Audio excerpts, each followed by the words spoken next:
आइए कथा में प्रवेश करते हैं।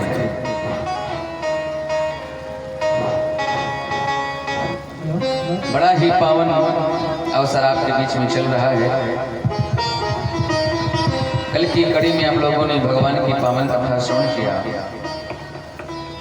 भगवान अपने भक्तों की रक्षा किस प्रकार से करते हैं। करहु सदा तिन्हकी रखवारी, जिम बालक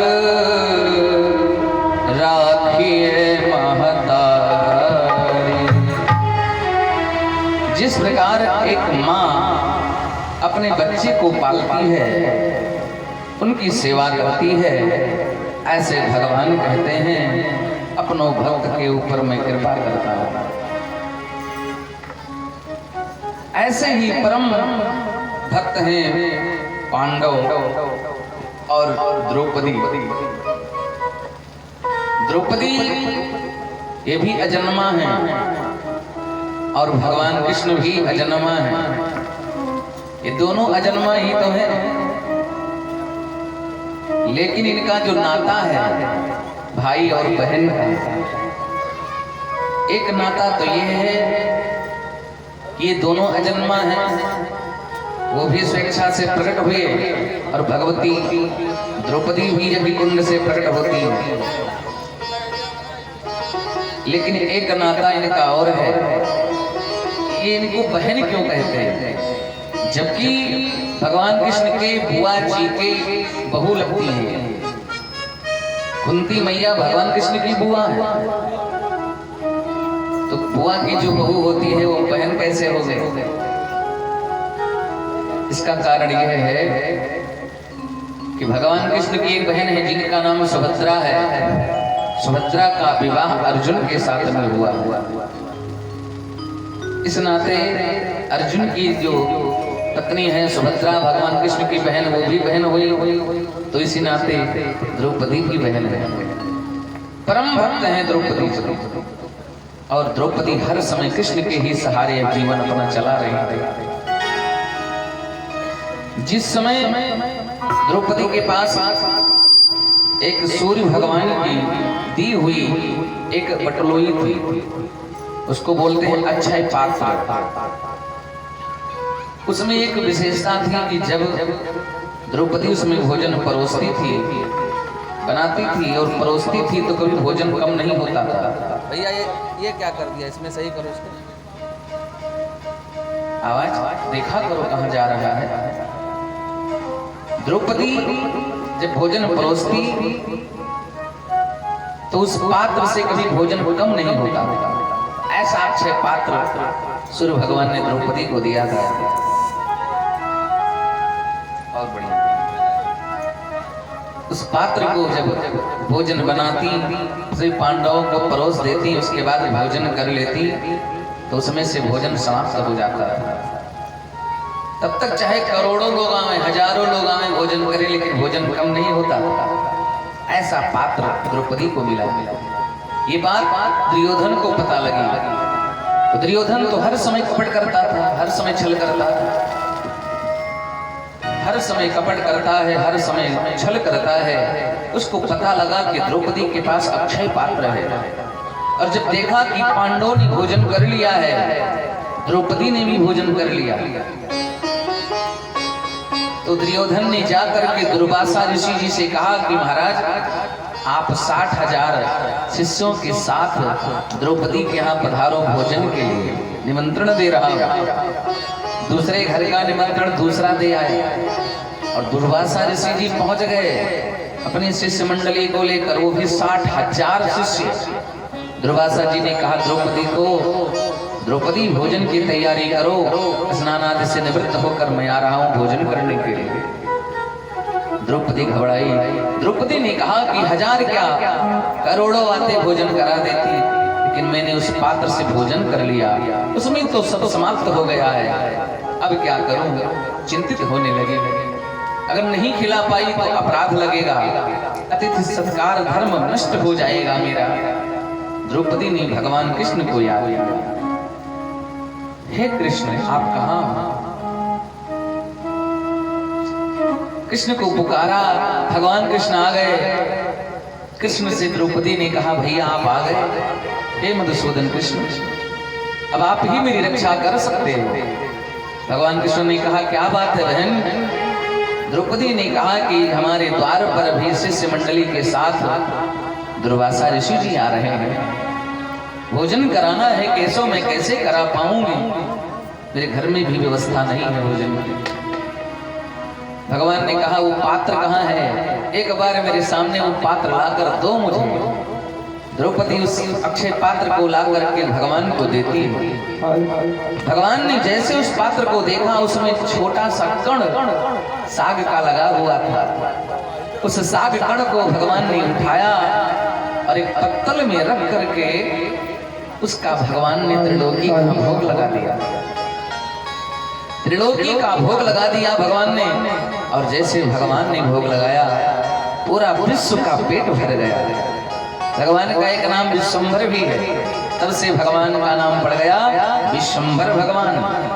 ऐसे विश्वंभर भगवान आज त्रिलोकी को तृप्त कर देते हैं।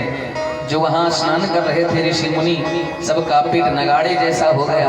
कहते भैया अब तो भोजन नहीं हो पाएगा। द्रौपदी के पास आए, कहते हैं क्षमा करना देवी, आज भोजन की इच्छा नहीं है, कभी पुनः आऊंगा तब भोजन करूंगा।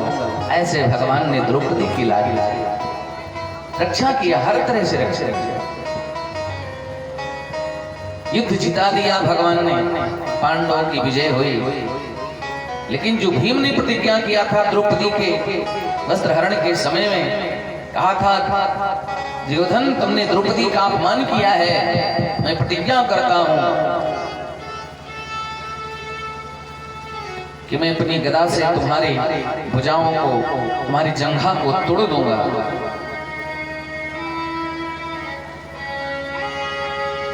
आज वही प्रतिज्ञा पूर्ण करने के लिए भीम पहुंच गए दुर्योधन के पास, और दुर्योधन के साथ युद्ध करते दुर्योधन की जांघ को तोड़ डाला। दुर्योधन चित्कार कर रहा है, रो रहा है। दुर्योधन बहुत दुखी हो गया। उसके मन में एक इच्छा थी कि मैं पांडवों का अनिष्ट कर सकूं, लेकिन जीवन पर्यंत बीत गया, पांडवों का अनभला नहीं कर पाया। उसके मन में यही पीड़ा है, रो रहा है। दर्द की पीड़ा कम है, लेकिन बदले की पीड़ा ज्यादा है उसको। तब तक दुर्योधन का एक मित्र है जिसका नाम अश्वत्थामा है। हाँ ठीक, और देख लो अश्वत्थामा ने आज आकर देखा। हेलो, एक को थोड़ा कम कर दीजिए। हेलो हेलो, भनक कम करो, थोड़ा सा आवाज क्लियर करो भैया। आप हमको देखा करो, कहाँ देखते हो? हेलो हेलो, श्री राधे, जय सिया राम, श्रीमन नारायण। आवाज थोड़ा सा बढ़ाइए। जय सिया राम, बस, श्री सीताराम। आज दुर्योधन, बस ठीक है भैया, अब कुछ मत छेड़ना। दुर्योधन रो रहा है। उनका मित्र है अश्वत्थामा, गुरु द्रोणाचार्य का पुत्र। उसने देखा कि मेरा मित्र रो रहा है। रोते हुए अश्वत्थामा को आज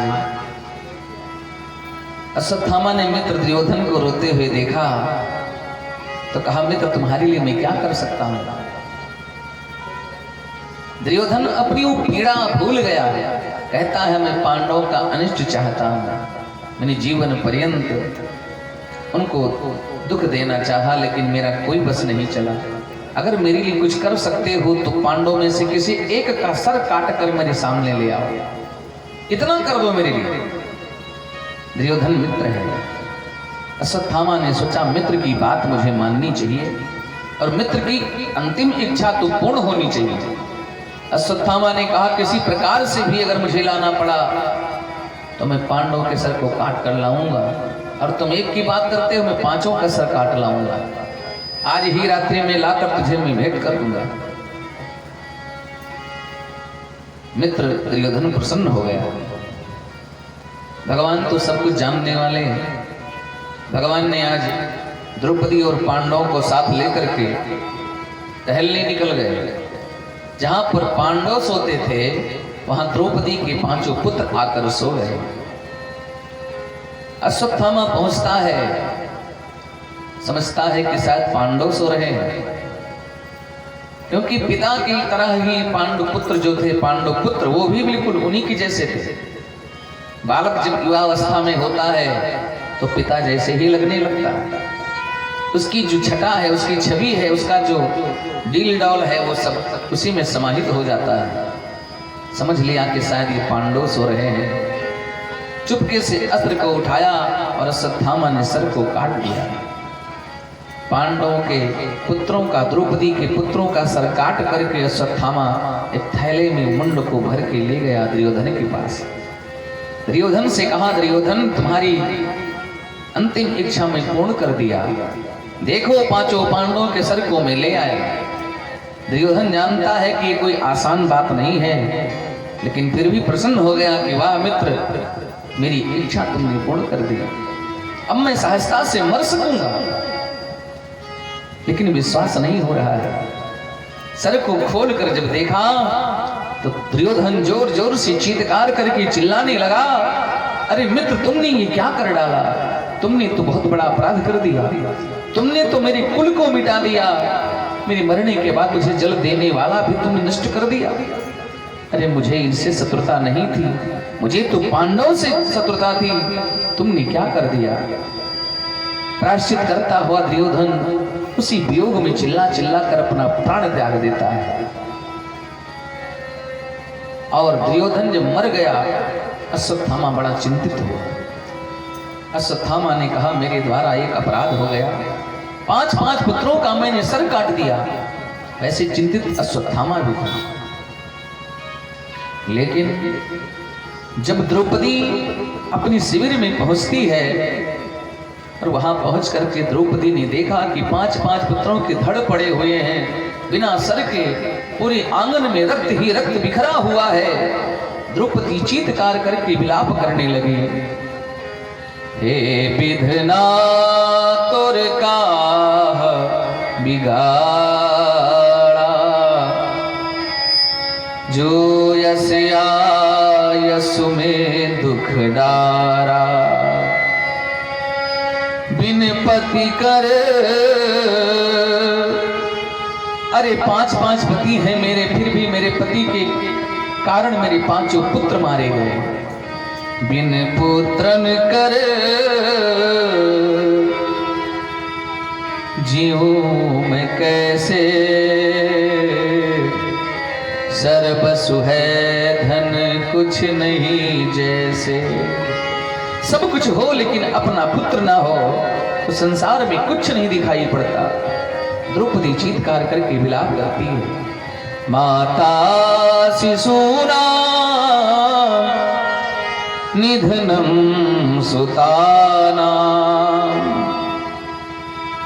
आज द्रौपदी रो रही है पुत्रों के लिए। कहती है, कन्हैया कहाँ जाऊं कैसे करूं, धरत नहीं मन धीर, पुत्र वियोग से दुखी भय, पांडव सहित यदुवीर।